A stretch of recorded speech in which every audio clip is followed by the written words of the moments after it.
Zonja dhe zotëri mirëmëngjesi, mirë se vini në News 24 fundjavë. Jemi edhe sot së bashku në këtë transmetim të drejt për drejt dhe sot data është 8 mars, dita që njihet si festa e vajzave dhe grave. Për gjitha ato që janë duke na ndjekur në këtë mëngjes, vjen një urim nga News 24. Është një ditë e rëndësishme për të kuptuar rëndësinë e grave në familje. News 24 së bashku me Radio Balkan Web, Panoramën në tërësi bëhen 82 gra dhe vajza që punojnë, kështu që shprehim falënderimet për të gjitha gratë dhe vajzat që punojnë në të përditshmën e tyre përtej sfidave të çonit në profesion dhe të çonit pa diskutim edhe në familje. Kam kënaqësi në fakt që në këtë mëngjes kem një zonjë shumë të këndshme, që do të flasim për muajin e ndërgjegjësimit të sëmundjeve të veshkave, sepse marsi njihet si i tillë. Marsida Dhuli, mirë se më vjen në studio. Kënaqësi. E nisa me një hyrje për sa i përket 8 marsit, edhe do doja që ta vazhdoja pak këtë bisedë me ju. Ka qenë një autor i huaj, Leo Buskalja, që jepte dikur lëndën e dashurisë në auditore. Është shumë e veçantë si lëndë, nuk njihet ndoshta më tani, do doja shumë që të jepej si lëndë. Ju si pedagoge ndanit njëjtin mendim me mua që kemi nevojë për pak më shumë dashuri për ta shfaqur, për ta dhënë, për ta marrë? Mendoj që pikërisht në këtë ditë që është dita e gruas, e femrës në përgjithësi, është pikërisht ajo e cila dhuron shumë dashuri. Dhuron shumë dashuri që në gjenezën e familjes, që në familjen e saj, dhe pastaj këtë dashuri ajo e transmeton njëkohësisht edhe në profesionin e saj. Femrat kanë thyer barriera në jetën e tyre, në profesionin e tyre dhe pavarësisht gjithë vështirësive, gjithë diskriminimit, le të themi, gjinor apo edhe problematikave që lidhen me gjinin, ato kanë thyer barriera dhe mendoj që dashuria dhe aktet e dashurisë mund të transmetohen më së miri edhe në këtë ditë, dhe se sa e rëndësishme ishte që gjitha gjërat që bëhen duke nisur nga familja, nga profesioni, të bëhen me dashuri. Duhet të mësojmë që gjërat i bëjmë me dashuri, me pasion, dhe përveç kësaj duhet ta transmetojmë. Duhet të mësojmë, ta emetojmë, ta transmetojmë, sepse do ishte një pozitivitet. Shikojmë këtë diferencën ndërmjet, padashur të kalojmë tani në diskutime feministe, diskriminuese, vetë diskriminuese ndonjëherë, automatike padashje, femrat, vajzat dhe gratë duhet patjetër që të kenë në kontroll jetën e tyre. E shikon në auditore, ka akoma problematika të tilla? Është sfidë, është sfidë e përditshme, është sfidë e përditshme, jo vetëm në organizimin, në përfaqësimin njëkohësisht, por edhe në besueshmërinë. Është një sfidë e cila besoj nuk do rreshti kollaj. Sa vështirë është Marsida, ti je edhe profesioniste siç ju jeni në jetën e përditshme? Me një sër angazhimesh, njëkohësisht edhe nënë. Duhet patjetër të kujdesesh për fëmijët, të kujdesesh për bashkëshortin, të kujdesesh për punën të shtëpisë, ti bësh të gjitha ndonjëherë për ne brezat e rinj, duket gati misioni i pamundur. Si e kanë dalë që i bëjnë çdo gjë në të njëjtën kohë? Është sfidë, është edhe një ekuilibër shumë i vështirë për të mbajtur. Janë ekuilibra shumë të brisht që impaktojnë gjëra me rëndësi esenciale, siç janë fëmijët, familja. Por në fakt mjafton ajo dashuria që ju sapo thatë, në ato detaje që secili nga ne apo momente që kalojmë, të cilat na ndihmojnë dhe na japin energji, na japin forcën çdo ditë të përballemi gjitha këtyre sfidave. E fundit dhe pastaj do të kalojmë tek tema, sepse ka dalë dhe strisha që 1 në 7 shqiptarë kanë probleme me veshkat. A është suksesi i një gruaje burri që ka në krah? Absolutisht po. Dhe me këtë rast, profesor Shamilin e përshëndesim. Pavarësisht, po patjetër, është e jashtëzakonshme kontributi. Mendoj që në një familje, në një çift, duhet që të dy partnerët të përbëjnë atë që quhet ekip. Duhet kenë atë sinergjinë, duhet kenë atë energjinë e përbashkët, duhet kenë atë komplementaritetin, dhe kjo e bën një femër dhe në këtë ditë të jetë e suksesshme. Patjetër, është e padiskutueshme. Muaji mars njihet si muaji i ndërgjegjësimit për sëmundjet e veshkave, dhe në fakt shqiptarët në tërësi, do të na sqarojë edhe doktoresha që kanë trend të vuajtjes nga këto sëmundje, nga më të thjeshta deri tek dializa, problemet më të vështira të veshkave. 1 në 7 shqiptar, do të thotë shumë, në nivel global, po ashtu rankohemi si një vend me rrezikshmëri të lartë. Kemi një traditë, kemi një stil jetese, kemi një gjë që ne na identifikon dhe na dërgon drejt këtyre problemeve të veshkave? Është përveç gjithave edhe problematika që lidhen me veshjet është një sfidë. Ne trashëgojmë si popullat disa faktorë të cilat nuk na favorizojnë lidhur me shëndetin, në përgjithësi dhe specifikisht me shëndetin e veshkave. Kur flasim për një prevalencë globale të prekjes nga sëmundjet e veshkave, Shqipëria është në të njëjtat nivele, por le të themi që ka pak problematika më shumë. Kjo lidhet me disa faktorë. Në radhë të parë lidhet me individin, pra me mënyrën e jetesës, me stilin e jetesës, me traditat, me kulturën familjare. Ne trashëgojmë dhe vim nga një sistem për cilin ne shëndetin e marrim të mirëqenë. Është e mirë e trashëguar, e mirë qenë dhe përkujdesja shëndetësore në disa raste është minimale. Pra, pjesa më e madhe e popullatës nuk realizojnë kontrollet e her pas hershme, mendojnë që mospatja e dhimbjes, mospatja e shqetësimeve do të thotë është e barazvlefshme me një shëndet të plot. Krenohen shpeshherë që nuk kanë vajt asnjëherë ke mjeku se s'kanë patur nevojë. Kështu që janë disa element të cilët favorizojnë rritjen e sëmundshmërisë në shumë aspekte. Patjetër trendet globale janë të jashtëzakonshme. Sot persona që vuajnë nga hipertensioni, nga obeziteti, nga mbipesha, nga çrregullimet, nivelet e larta të yndyrnave në gjak, nga diabeti, persona të cilët vuajnë aktivitetin fizik, mos aktiviteti fizik, janë gjithë faktorë të cilët ne na favorizojnë që kjo sëmundshmëri e veshkave të rritet në mënyrë progresive. Dhe të them të drejtën, për krah atij numri të madh të pacientëve në gjithë botën, janë 850 milion individ, 850 milion, do të thotë 13% e popullatës vuan nga sëmundjet, nga një sëmundje kronike e veshkave. Nuk është pak. Nuk është një numër i vogël për të neglizhuar. Jo vetëm për numrin e individëve, por është një impakt i jashtëzakonshëm që ka në shëndetin e popullsisë dhe në mirëqenien ekonomike në përgjithësi dhe sociale njëkohësisht. Çfarë po ndodh me trendin e grup moshave? Pra ne shohim për te grup moshave plus 30 vjeç që shfaqen problemet e veshkave dhe problemet të tjera shëndetësore, që predispozita është pak më e lartë se nën 30 vjeç. Ndërkohë trendi ka ndryshuar, pra ne shohim të rinj, gjithnjë më tepër me probleme të veshkave, infeksione urinare. Patjetër. Më përpara ne mendonim dhe shikonim dhe thonim dhe thuhesh në literaturë që sëmundja e veshkave pret kryesisht moshën e tretë, pas moshës 60 pjesa më e madhe e individëve janë të sëmurë kronik me veshkën. Po ka qenë kështu? Po ka qenë realisht. Para shumë vitesh. Dhe normalisht edhe në ditët e sotme është e njëjta situatë, por numri i pacientëve dhe mosha e shfaqjes së sëmundjeve dhe prekjeve të veshkave po bëhet gjithnjë më e re. Do më thonë, problematikat edhe preket nga veshkat janë si nga format akute dhe nga format kronike. Format akute po prekin për here më shumë popullatën e re. Janë shtuar shumë numri i infeksioneve urinare. Është shtuar shumë numri i pacientëve që vuajnë nga gurët në veshka. Pra janë disa sëmundje të cilët zhvillohen në mënyrë akute, pra dhe të cilat nëse diagnostikohen dhe nëse trajtohen, nuk kanë mundësi dhe nuk është e pamundur që ato të kronicizohen. Pra të kalojmë në një spektër tjetër të sëmundjes e cila instalohet në organizmin tonë dhe pastaj duhet të bashkëjetojmë me të.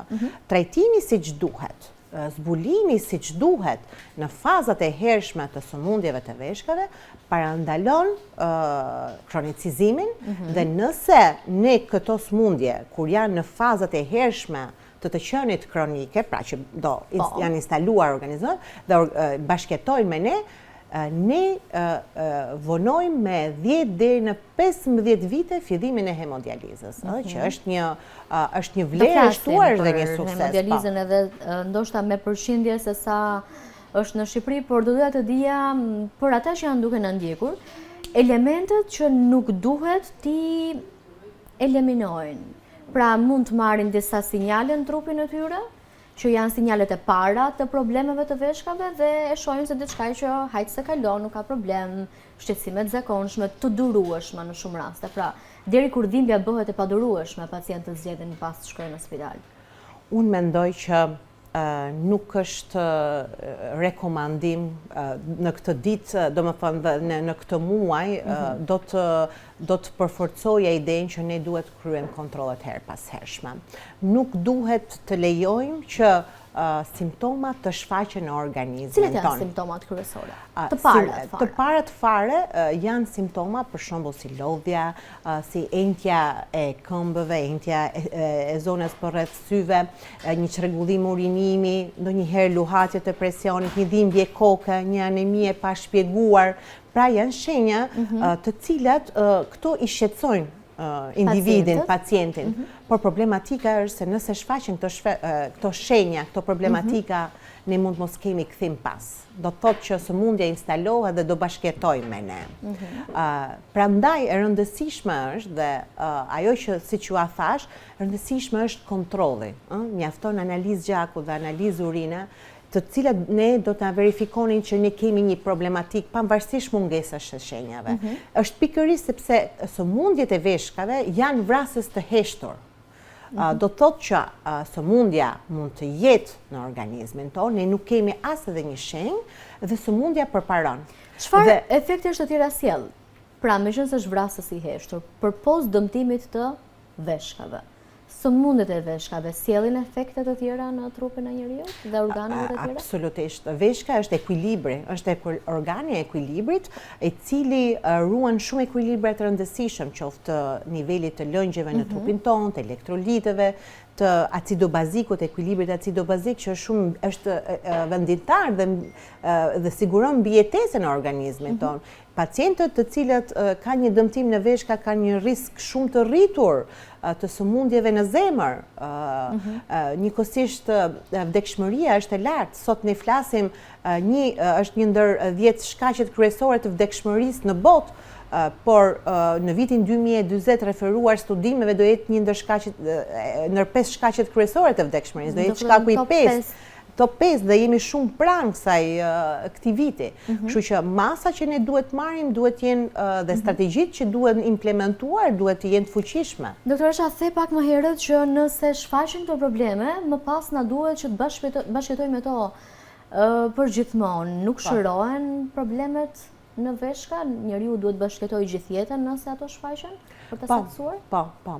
Nëse ne qoftë edhe një infeksion urinar, në qoftë se edhe një djegje urinare, ca kristale që shpesh herë neglizhohen, ca kiste, ca çrregullime të urinimit, ca mosmbajtje të urinimit, mund të shndërrohen shumë thjesht në sëmundje kronike të veshkës. Një dëmtim kronik të veshkës, të përhershëm dhe patjetër që më pas nuk ka kthim pas. Nuk ka kthim pas dhe lufta që ne kemi çdo ditë, sfida që ne si mjek nefrolog kemi çdo ditë, është që të paktën të qëndrojmë në atë stad të sëmundjes, sepse dhe sëmundja kronike ka disa stade, nga stadi i parë deri në stadin e fundit, që është stadi terminal që veshka ka dështuar totalisht. Ndodh që pacienti mos ta kuptojë avancimin e sëmundjes? Po. Pra mund shfaqet me probleme të thjeshta, pra thjesht me një infekcion urinar të thjeshtë dhe pastaj të ketë degraduar në heshtje? Po, patjetër. Pikërisht për këtë është që ne evokojmë kontroll të vazhdueshëm, kontroll të her pas hershëm, sepse në të shumtën e rasteve këto sëmundje kronike zbulohen në stadin e tretë, nga stadi i parë deri në stadin e 5, zbulohen në stadin e tretë të sëmundjes, që është gjysma e rrugëtimit të pacientit deri në dështimin total të veshkës. Prandaj është e rëndësishme që të zbulohen hershëm, sepse sëmundja mund të jetë dhe ne nuk kemi asnjë shenjë. Më shumë vajza dhe gra apo burra që bashkëtojnë me këtë sëmundje? Sipas statistikave në Shqipëri, po edhe ndoshta në nivel global. Në lidhje me shkaqet, sëmundshmëria është e ndryshme. Ka disa sëmundje të cilat preken më shumë gjinia femërore, disa të tjera që është dominante gjinia mashkullore. Mund të mindash në 10 përgjithshme? Për shembull, për infeksionet urinare preken më shumë gjinia femërore, për pasojat e urpatisë obstruktive preken më shumë gjinia mashkullore. Diabeti në përgjithësi nuk është se ka një diferencë të madhe në prekjen në veshka, por njëkohësisht femrat janë përgjithësi më shumë të prekura, por nuk lë pas edhe gjinin mashkullore. Pra, simas shkaqeve, shkaqet kryesore të sëmundjes kronike të veshkës janë dy, është diabeti dhe hipertensioni. Ato, diabeti dhe hipertensioni përbëjnë 70% të rasteve të dëmtimit në veshka. Kështu që janë faktor risku shumë të lartë, hipertensionin patjetër është shkak kryesor, vendin e parë zë patjetër diabetin. Cilat janë këshillat që do jepje meqense për mund infeksionin për vajzat dhe gratë, meqense jemi edhe në datën 8 mars sot. Këshillat të thjeshta, të së përditshme, të një rutine, të një gruaje që duhet ta ketë pa diskutim, parasysh që të shmangi problemet e veshkave. Fatkeqësisht infeksionet, siç ju thash, prekin kryesisht gjinin femërore. Kjo faktorizohet nga disa situata dhe rrugtime që ndjek edhe genetiket patjetër, por gjinia femërore përgjatë rrugëtimit të vet dhe për shkak edhe të strukturës anatomike që ka, për një uretër më të shkurtër, mundësia e kontaminimit të traktit urinar shumë e shpejtë dhe e mundur, ndryshimet hormonale përgjatë fazave, shtatzania, menopauza janë faktor të cilët ndikojnë jashtëzakonisht shumë.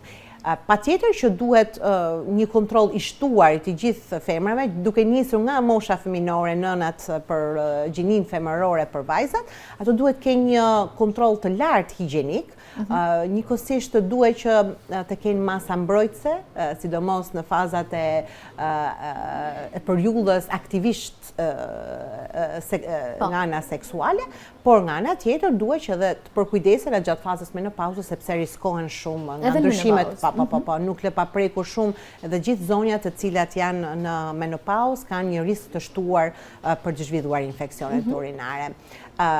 Një djegje e urinës nuk është gjithmonë një infekcion i thjeshtë. Ato duhet të thellohen, nuk duhet vetëm mjekohen, nuk duhet të marrin shërbimin apo mjekimin e parë që ofrohet në farmaci, ato duhet marrin një kontroll të menjëhershëm sepse pas një infeksioni, pas një djegje urinare mund të fshihen shumë gjëra, deri ke kanceri i aparatit urinar, kistet, gurët në veshka e kështu me radhë. Pa diskutim që janë në efekt zinxhir.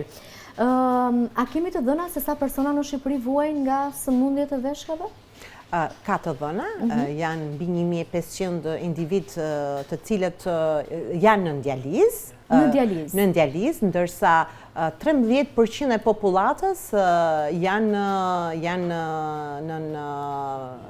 vuajnë, bashkëtojnë me sëmundjet kronike. Sa është kostja mesatare vitore e trajtimit të dializës? Një moment shumë i vështirë për një pacient që vuan nga veshkat dhe duhet ta theksojmë dhe gjithmonë kemi dëgjuar që dhimbjet e veshkave janë njësoj si dhimbjet e lindjes së një gruaje, doktoresha, është e vërtet kanë shumë dhimbje? Janë dhimbjet e kolikave renale, janë disa raste ku veshka dhëmb, është ajo faza akute e dëmtimit të veshkës, ku dhimbjet janë të jashtëzakonshme, por ndryshon nga sëmundjet kronike të veshkës, sepse nëse këto gurë, këto dhimbje nuk trajtohen si që duhet, ato patjetër që kalojnë në një moment tjetër dhe pa diskutim që pas kalojmë te dializa. Që normalisht kalojnë në sëmundje kronike të veshkës dhe më pas, nëse kjo sëmundje nuk trajtohet si që duhet, nuk ndalet progresi i saj drejt stadeve terminale, shfaqet dializa. Kostot patjetër janë të jashtëzakonshme, sepse kostot nuk janë vetëm kosto ekonomike, sepse nuk është vetëm seanca e dializës, është kosto totale. Një individ i cili është në dializë shpenzon 600 orë në vit të lidhur me një aparatur. Është edhe 600 orë në vit. Po, të lidhur me një aparatur. Janë 4 orë në çdo seancë, 3 herë në javë. Janë një kohë e cila është kohë e hospitalizimit, është një kohë që pacienti është i lidhur me aparatin e dializës, është një kosto e cila ky individ është i pamundur, ka nevojë për një mbrojtje ekonomike, mbrojtje sociale, patjetër ka shumë efekte anësore të cilat rimbursohen gjithë medikamentet e nevojshme. Dhe medikamentet janë të shumta që përdoren për të suplementuar dhe për të ndihmuar në këtë fazë këto pacient. Patjetër familja ka kosto të jashtëzakonshme, shoqëria ka kosto të jashtëzakonshme. Patjetër që po. Marsita, ne do shkojmë shkurtimisht në publicitet, do rikthehemi sërish pas pak, do flasim për një dietë të balancuar, ndoshta që duhet kemi parasysh, ushqimet që na dëmtojnë dhe të tjera këshilla që lidhen me veshkat. Në ndiqni.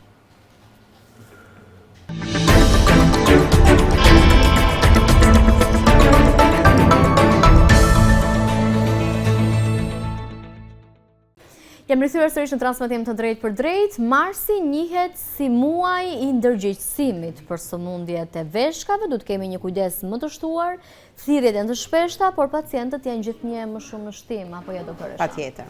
Dhe meqense na ngacmoi pak me këtë pjesën e agjërimit kryeministri që solli në vëmendje, po diskutonin pak për sa i përket këshillave në këtë moment, ka shumë pacientë që shtohet numri i tyre pa e kuptuar se çfarë po i ndodh me trupin e tyre në një sinkron të problemeve, duan të mbajnë edhe agjërimin, por ndërkohë janë edhe me probleme të veshkave.